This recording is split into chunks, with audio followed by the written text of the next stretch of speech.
Bună seara! Bună seara! Care este talentul dumneavoastră? Suntem păstrătoare al folclorului adevărat și a doinei vechi românești care este pe cale de dispariție. Asta-i hare bătrânească,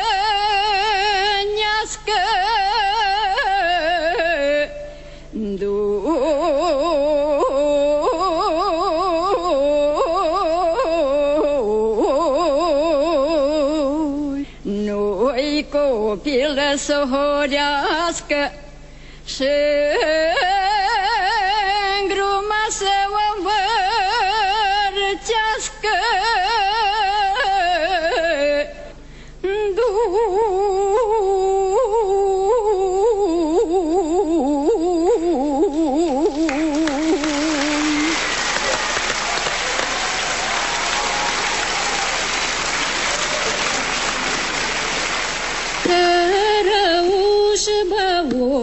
Tajin, e mânaska iașălin, da mânaska-i mai tare, ai lai, lai, lai, lai, lai, la, să ajună și-mâsa cu sare, ai la da da, la da da da, la, cărăuș băutați-n, e mânaska iașălin, ai la mânaska-i mai tare, ai la, da da da la, da da da la, să ajungem în sacu sare, ai la da la, la da da la, la. Mulțumim! Dragile noastre, ne bucurăm foarte mult că ne-ați arătat acest obicei de nuntă, cred că este unul dintre cele mai frumoase. Mă bucur foarte mult că ați venit să ne arătați această mică parte din folclorul nostru. Și noi suntem îndrăgostite de vocea dumneavoastră atunci când cântați muzică populară. Mulțumesc din suflet, mulțumesc! Eu zic că în epoca asta în care totul înseamnă megabits, Wi-Fi, electro, avem nevoie de un moment din ăsta. Vocea voastră sună cu adevărat special, adică nu mi-a fost dat să aud până acum asemenea interpretare. Ceea ce arată că, uite, mi-e străină latura asta și e păcat și vreau să vă mulțumesc că mi-ați făcut-o cunoscută. Eu vă spun da din toată inima. Vă mulțumesc! Răspunsul meu este da, cu admirație. Andy. Susțin total demersul celor două doamne. Da. Felicitări, mergeți în etapa următoare. Doamne ajută! Doamne ajută! Ați fost extraordinare. Foarte bine, dar eu supărată când bătrână și aș vrea să fiu mai tânără să pot și înainta. Dar așa nu știu cât voi putea merge mai departe. Revenim în culise, ne scuturăm o țâră și ca în basmele din popor ne întâlnim cu o măicuță bătrână și a ei fiică bună. Bună seara! Bună seara! Ați venit pe la noi. Da, am venit să văd și orașul.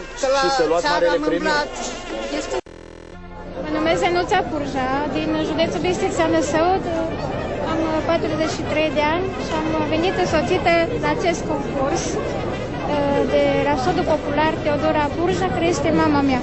Am venit aici pentru ca să cânt o doină bătrânească, ca să nu uite tineretul de-amu, că cum am fost noi bătrâni, cum am horit eu la sășere, la sapă și eu nu vreau să le urc, că mi-e drag să-și vreau deja alții. Noi vă mulțumim că ați venit, vă așteptăm pe scenă și vă ținem pumn. Haideți!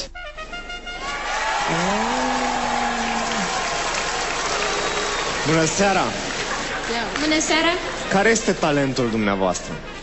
Suntem păstrătoare al folclorului adevărat și a doinei vechi românești care este pe cale de dispariție. No, asta e foarte bine. Avem nevoie de așa ceva. E foarte bine că se păstrează, sper că nu e foarte bine că e doina pe cale de dispariție. Da, că se păstrează. E foarte, foarte bine ceea ce faceți. Și am să vă rog, înainte să trecem mai departe, să ne spuneți puțin Ce este cu costumele? Deci eu mă îmbrac în costum dacic, așa cum este și mama mea îmbrăcat acum. Ce vechime are costumul? Peste 100 de ani. Wow!